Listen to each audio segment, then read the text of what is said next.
Good morning. चुंबकत्व एवं द्रव्य, magnetism and matter, NCERT chapter number 5 के, जैसा कि हम आपको बताए थे कि टोटल थ्योरी समाप्त हो चुका है। चैप्टर नंबर 5 का टोटल थ्योरी हमारा खत्म हो गया है। ऐसे यदि हम बात करें तो चैप्टर नंबर 5 यानी जो हम लोगों ने पढ़ा वो ज्यादा महत्वपूर्ण नहीं है। एग्जाम की दृष्टि से, कंपटीशन की दृष्टि से कुछ खास नहीं है। शायद इसीलिए हमने पढ़ाया भी था। तो एक दो स्टूडेंट का कमेंट था कि सर न्यूमेरिकल नहीं बता रहे हैं। तो बहादुर, ऑनलाइन में न्यूमेरिकल समझाना, यदि हम बात करें आज के माहौल में तो 100 बच्चे पढ़ रहे हैं तो 100 बच्चों में मात्र 2 ही 3 बच्चे हैं जो न्यूमेरिकल में इंटरेस्टेड है। बाकी बच्चे थ्योरी भी जल्दी नहीं पढ़ते, न्यूमेरिकल थोड़ा सा मुश्किल है। तो हमें चूंकि सबके लिए लेकर चलना है तो न्यूमेरिकल हम ऑनलाइन में नहीं बताएंगे, पिछला साल भी नहीं बताए थे। हम ऑब्जेक्टिव की चर्चा बहुत ज्यादा करेंगे, ऑब्जेक्टिव पर ध्यान ज्यादा देंगे। ऑब्जेक्टिव हम आपको बहुत अधिक बनवाएंगे। तो इधर आपका 4 वीडियो मान चलिए, कम से कम 4 वीडियो केवल आपका ऑब्जेक्टिव का ही होगा। हम लोग जो है केवल ऑब्जेक्टिव पढ़ेंगे। चुंबकत्व एवं द्रव्य, मैग्नेटिज्म एंड मैटर के केवल हम लोग ऑब्जेक्टिव बात करेंगे। तो अभी हम उस ऑब्जेक्टिव की बात करें। आपको याद होगा जब शुरू में ऑफलाइन क्लास चल रहा था तो हमने आप लोगों को ऑब्जेक्टिव का सेट उपलब्ध करवाया था। क्लास में हमने आप लोगों को ऑब्जेक्टिव का सेट दिया था। बहुत से बच्चों ने लिया है, कुछ बच्चों ने नहीं भी लिया है। तो जो नहीं लिए वो तो अब जो लोग जो है तो कुछ लोग इंतजार करते ही रह जाते हैं। तो जिनको नहीं मिला उनको नहीं मिला, अब ये उनकी गलती है, वो नहीं ले पाए। तो अभी हम ऑब्जेक्टिव की बात करेंगे। जो दिए हैं सेट, उसी सेट में से अभी हमारा एक सेट नंबर 6 है। इस सेट नंबर 6 की हम बात कर रहे हैं। इसमें पहला प्रश्न है, अभी हम सेट 6 बनाने जा रहे हैं, ध्यान दीजिएगा। सेट 6 है।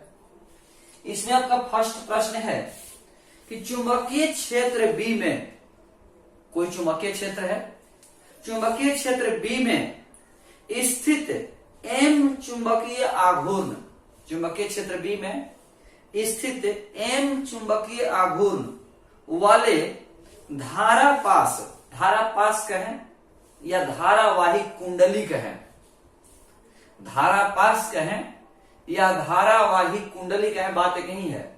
और यदि आप लोगों को याद होगा तो हम बता दें कि धारावाही कुंडली चुंबकीय द्विध्रुव के उदाहरण होता है। धारावाही कुंडली चुंबकीय द्विध्रुव के उदाहरण होता है। कुल मिलाकर के ये हुआ कि कोई चुंबकीय क्षेत्र बी में एम आघूर्ण का एक चुंबकीय द्विध्रुव रखा गया है, तो उस पर लगने वाला बल आघूर्ण कितना होगा। यानी जब चुंबकीय क्षेत्र में जब हम चुंबकीय द्विध्रुव को रखेंगे तो उस पर लगने वाला बल आघूर्ण कितना होगा, यही हमारा क्वेश्चन है। फिर से एक बार, चुंबकीय क्षेत्र में कोई हमारा चुंबकीय द्विध्रुव है तो उस पर लगने वाला बल आघूर्ण कितना होगा। तो बल आघूर्ण टाउ बराबर होता है एम बी साइन थीटा, यानी टाउ बराबर M B sine theta, vector tau बराबर एम क्रॉस बी। टाउ बराबर एम बी साइन थीटा कहें या टाउ बराबर एम क्रॉस बी कहें, बात एक ही है। तो एक का हमारा हो जाएगा ए, एक का ए। दूसरा है, यदि एक क्षण चुंबक को चुंबकीय या म्योतर में, यदि एक क्षण चुंबक को चुंबकीय या म्योतर में इस प्रकार रखा जाए कि उसका उत्तरी ध्रुव पृथ्वी के उत्तर की ओर हो तो उदासीन बिंदुओं की संख्या कितनी होगी। हम आपको पिछला वीडियो में बताए थे कि प्रत्येक चुंबक के लिए उदासीन बिंदुओं की संख्या 2 होती है। प्रत्येक चुंबक के लिए उदासीन बिंदुओं की संख्या 2 होती है।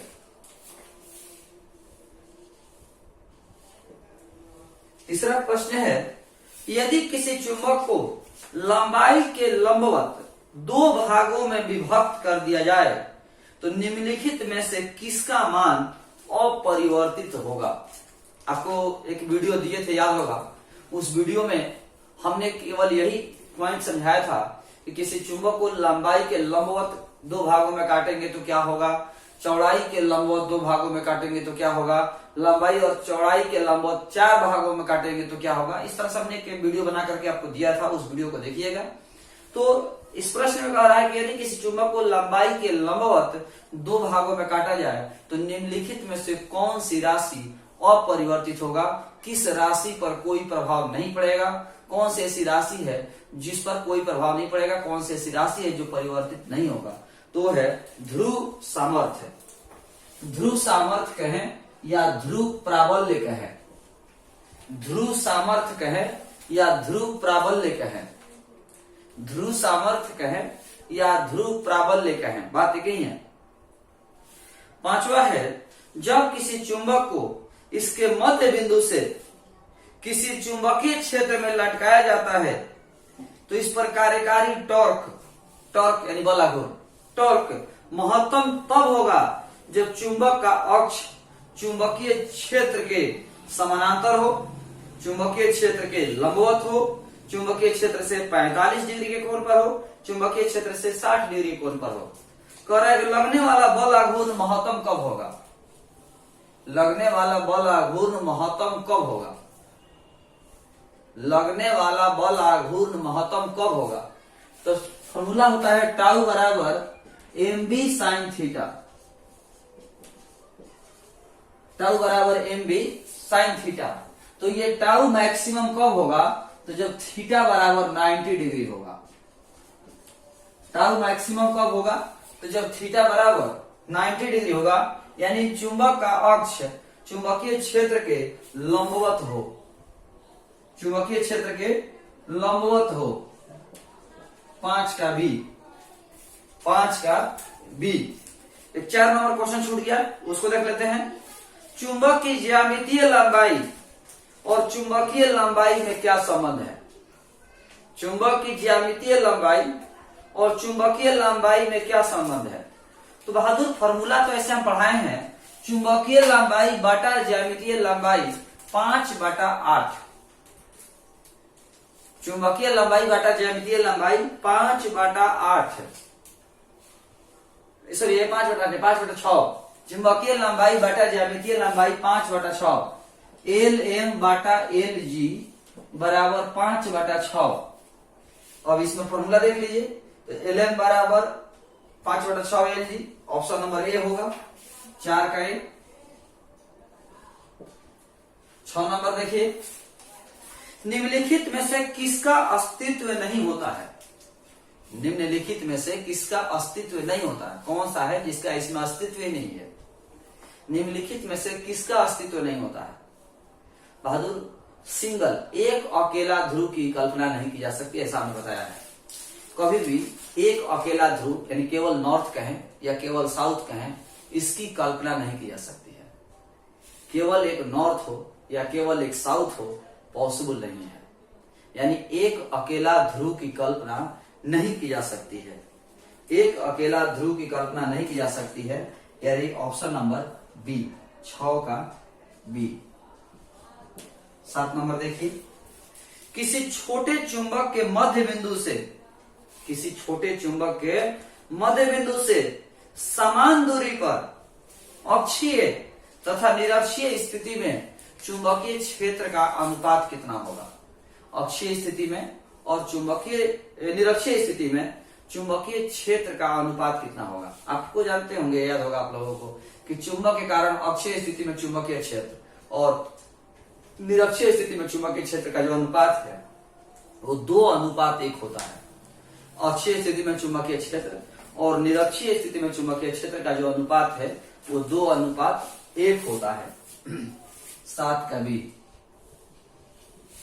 8 नंबर देखिए, चुंबकीय द्विध्रुव के अक्षीय रेखा पर, चुंबकीय द्विध्रुव के अक्षीय रेखा पर मध्य बिंदु से r दूरी पर चुंबकीय क्षेत्र का मान समानुपाती होता है। चुंबकीय द्विध्रुव के अक्षीय रेखा पर मध्य बिंदु से r दूरी पर चुंबकीय क्षेत्र का मान समानुपाती होता है। आपको याद होगा शायद, चुंबकीय द्विध्रुव के कारण अक्ष के किसी बिंदु पर चुंबकीय तीव्रता का जो मान है वो दूरी के घन के व्युत्क्रमानुपाती होता है। चुंबकीय द्विध्रुव के कारण अक्ष के किसी बिंदु पर जो चुंबकीय क्षेत्र का मान है वो दूरी के घन के व्युत्क्रमानुपाती होता है। तो ऑप्शन नंबर डी। 9 नंबर देखिए, चुंबकीय क्षेत्र की दिशा से किसी चुंबक को 90 डिग्री से घुमाने में संपन्न कार्य कितना होगा। चुंबकीय क्षेत्र की दिशा से, तो चुंबकीय क्षेत्र की दिशा से यदि आप किसी चुंबक को घुमाएंगे तो फॉर्मूला होता है cos θ1 माइनस cos θ2। तो W बराबर mb, cos θ1 का मान 0 डिग्री और θ2 का मान 90 डिग्री।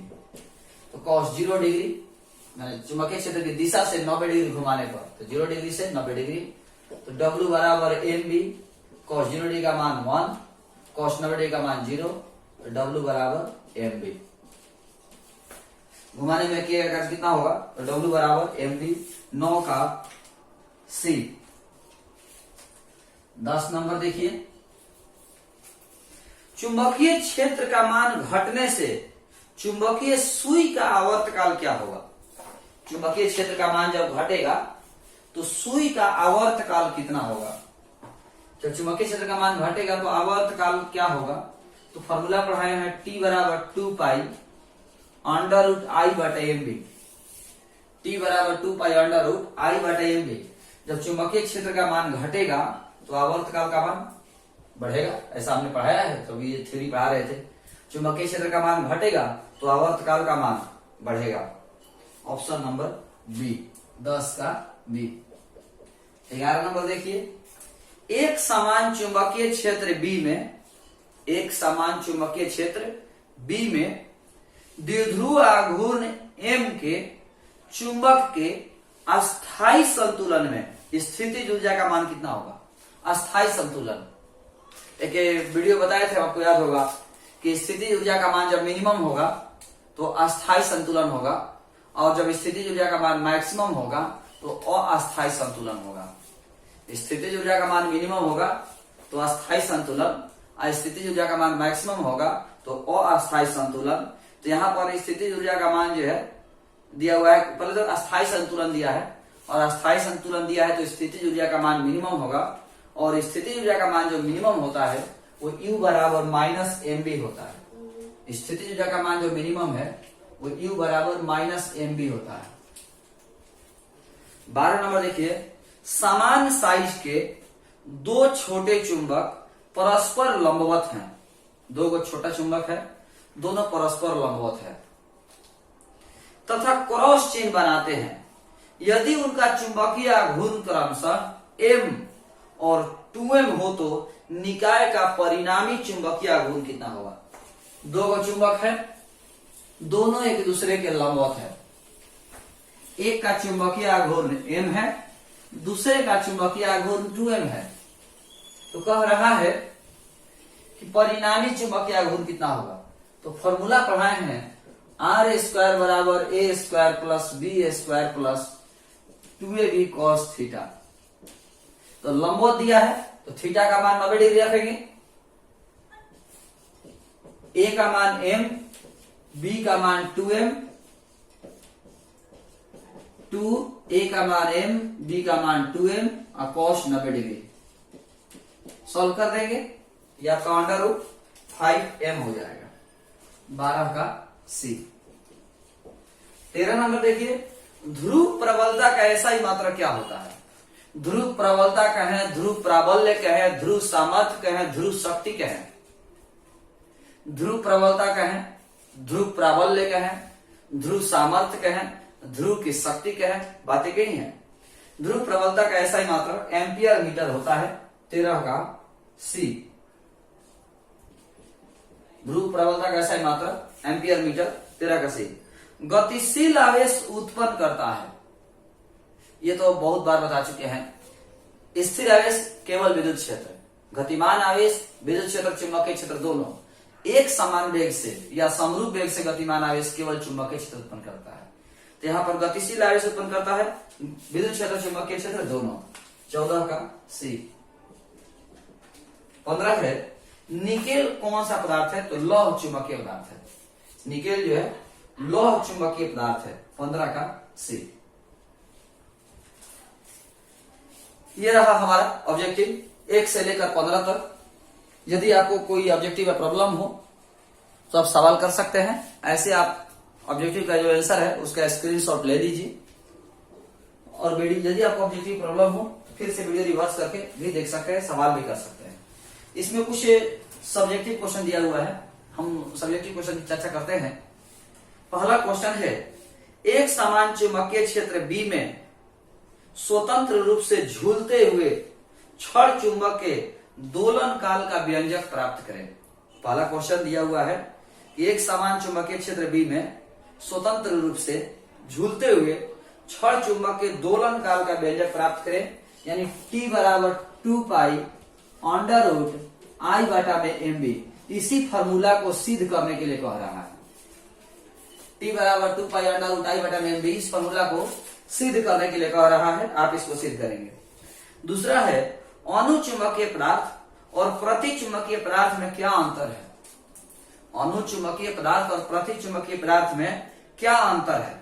अनुचुंबकीय पदार्थ और प्रतिचुंबकीय पदार्थ, हम तो आप लोगों को तीनों अनुचुंबकीय पदार्थ, प्रतिचुंबकीय पदार्थ और लौह चुंबकीय पदार्थ तीनों में अंतर बता चुके हैं। ये दो ही पूछ रहा है कि दोनों में क्या अंतर है, तब लिख लीजिएगा। निर्वात की चुंबकशीलता का मान कितना होता है। निर्वात की चुंबकशीलता का मान म्यू नॉट बराबर 4 पाई गुना 10 के पावर -7 हेनरी पर मीटर। निर्वात की चुंबकशीलता का मान 4 पाई गुना 10 के पावर -7 हेनरी पर मीटर। पांचवा है, चुंबकीय क्षेत्र में उदासीन बिंदु से क्या समझते हैं। उदासीन बिंदु की परिभाषा पूछ रहा है। छठा है, एक समान चुंबकीय क्षेत्र में स्वतंत्र रूप से निलंबित चुंबक पर क्रियाशील बल युग्म के आघूर्ण के लिए व्यंजक प्राप्त करें। यानी ये वाला फॉर्मूला आपको कह रहा है टाउ बराबर MB sin थीटा। इस फॉर्मूला को सिद्ध करने के लिए कह रहा है। इस फॉर्मूला को आप सिद्ध करिएगा। सातवां है, चुंबकत्व में टैंजेंट्स लॉ क्या है। टैंजेंट का नियम क्या है, लिख लीजिएगा। आठवां है, चुंबकीय क्षेत्र की परिभाषा दें। एक छोटे चुंबक के चुंबकीय द्विध्रुव के कारण किसी बिंदु पर चुंबकीय क्षेत्र के लिए व्यंजक व्युत्पन्न करें। ये पढ़ाई नहीं हुआ है। हम आपको अक्षीय स्थिति पढ़ाए हैं, निरक्षीय स्थिति पढ़ाए हैं, लेकिन किसी भी बिंदु पर नहीं पढ़ाए हैं। हम चैप्टर 1 में पढ़ाए थे कि अक्ष के किसी बिंदु पर विद्युत तीव्रता, लंबवत समविभाजक के किसी बिंदु पर विद्युत तीव्रता और किसी भी बिंदु पर विद्युत तीव्रता, उसमें पढ़ाए हैं, लेकिन इसमें नहीं पढ़ाए हैं। तो 8 नंबर छोड़ दीजिए। 9 नंबर देखिए, अस्थायी छड़ चुंबक लौह चुंबकीय पदार्थ से बनता है क्यों। अस्थायी छड़ चुंबक लौह चुंबकीय पदार्थ से बनता है क्यों। तो इसका तो आसान सा कारण है कि अस्थायी छड़ चुंबक लौह चुंबकीय पदार्थ से इसलिए बनता है क्योंकि इसकी धारणशीलता अधिक और चुंबकीय प्रवृत्ति कम होती है। 10 नंबर है, विद्युत चुंबक बनाने के लिए नरम लोहे का व्यवहार होता है, पर अस्थायी चुंबक बनाने के लिए इस्पात का उपयोग होता है। बात वही है। विद्युत चुंबक बनाने के लिए नरम लोहे का इस्तेमाल इसलिए होता है क्योंकि उसकी चुंबकीय प्रवृत्ति का मान बहुत अधिक होता है, जो कि अस्थायी चुंबक बनाने के लिए इस्पात का इस्तेमाल इसलिए होता है क्योंकि इसकी धारणशीलता बहुत अधिक होती है। अस्थायी चुंबक बनाने के लिए इस्पात का इस्तेमाल इसलिए होता है क्योंकि इसकी धारणशीलता बहुत अधिक होती है। अब विद्युत चुंबक बनाने के लिए नरम लोहे का इस्तेमाल इसलिए होता है क्योंकि इसका जो है चुंबकीय प्रवृत्ति बहुत अधिक होता है। इस प्रकार सेट 6 हमारा ऑब्जेक्टिव और सब्जेक्टिव दोनों एक साथ समाप्त हुआ।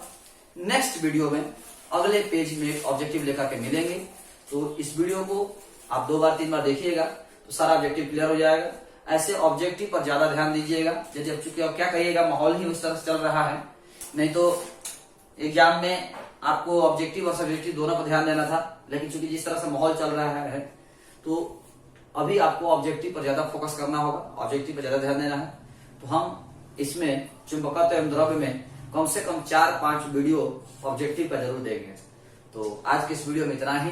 धन्यवाद।